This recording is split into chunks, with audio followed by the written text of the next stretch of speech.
आप देख रहे हैं राज समाचार।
दीक्षा दी जाएगी।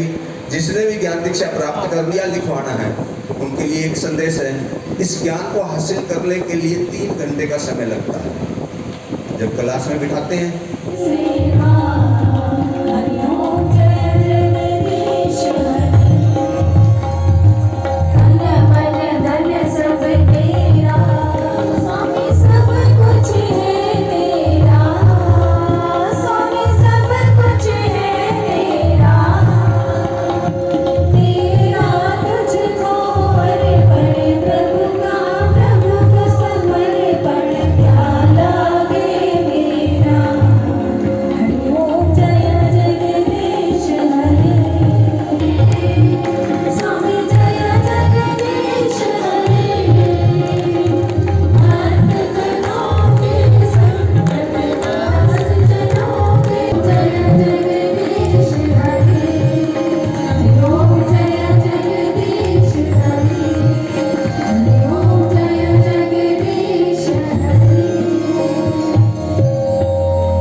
हरि कथा में आज इसका अंतिम दिवस था।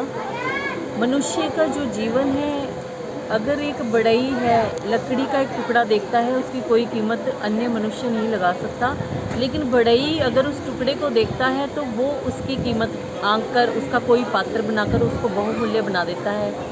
ऐसे ही मनुष्य तन है, इसकी कीमत का एहसास मनुष्य को नहीं है। लेकिन मनुष्य अपने जीवन से परेशान अशांत होकर आत्महत्या सुसाइड करने के लिए तैयार हो जाता है कि मैं अपने जीवन से असंतुष्ट हूँ। उसको मात्र एक ही साधन, एक ही माध्यम मिलता है कि मैं अपने जीवन को ख़त्म कर लूँ, इसका अंत कर लूँ। लेकिन यदि यही मानव तन किसी सद्गुरु की शरण में आ जाता है तो वो इसकी कीमत को आंक कर इसको बहुमूल्य बना देते हैं। क्योंकि हमारे धार्मिक शास्त्रों में मनुष्य को क्राउन ऑफ द क्रिएशन कहा गया। और 4 दिवसीय श्री हरि कथा का जो मुख्य उद्देश्य था यही है, चाहे वो विदुर जी हैं, चाहे वो सुदामा जी हैं या ध्रुव हैं, चाहे वो मीराबाई हैं, इन सभी को तराशा गया एक सतगुरु के द्वारा। जब इनके जीवन में एक क्षत्रिय ब्रह्मनिष्ठ गुरु आए, उन्होंने इनके जीवन को तराश कर ऐसा भक्त रूपी कुंदन रूपी रतन समाज के सामने, संसार के सामने प्रस्तुत किया, जिनके चरित्र से, जिनके आचरण से समस्त संसार भी प्रेरणा प्राप्त कर सके। इतने वर्षों के पश्चात भी आज हम इन भक्तों की गाथा को गाते हैं और हम इनके भावनाओं में बहकर अपना जीवन भी ऐसा ही बनाना चाहते हैं।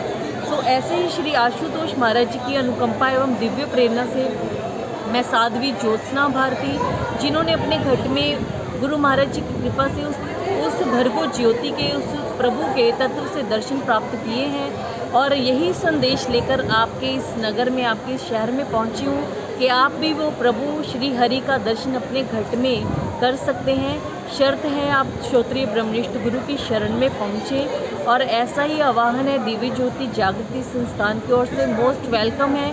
कभी भी आपके मन में उस प्रभु को देखने की एक इच्छा जागृत हो तो आप दिव्य ज्योति में आकर उसी समय प्रभु का अपने घट में दर्शन प्राप्त करके अपने जीवन के उस लक्ष्य को पूर्ण कर सकते हैं। मुख्य आश्रम किधर है, कहाँ पर है जी? कुरुक्षेत्र में है वैसे तो हमारा आश्रम।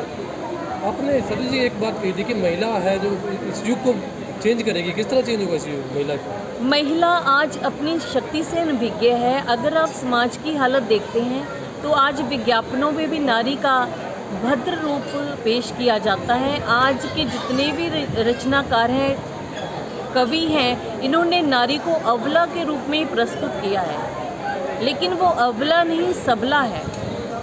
लेकिन वो जो सबला है वो अपनी शक्ति से खुद परिचित नहीं है, इसलिए भोग्य की सामग्री बनकर बैठी है। इसलिए विवेकानंद जी कहते हैं जब भी किसी राष्ट्र का निर्माण होगा, कभी किसी देश का विकास होगा तो नारी के द्वारा होगा। इसलिए नारी को सुशक्त होना पड़ेगा, नारी को अपनी आत्मिक शक्ति जागृत करवानी पड़ेगी और एक श्रोत्रिय ब्रह्मनिष्ठ गुरु ही कर सकते हैं। मैं इतना ही कहूँगी, श्री आशुतोष महाराज जी जिन्होंने ये प्रण लिया है कि एक ऐसी ब्रह्म बेला आएगी जब नारी सतयुग लाएगी।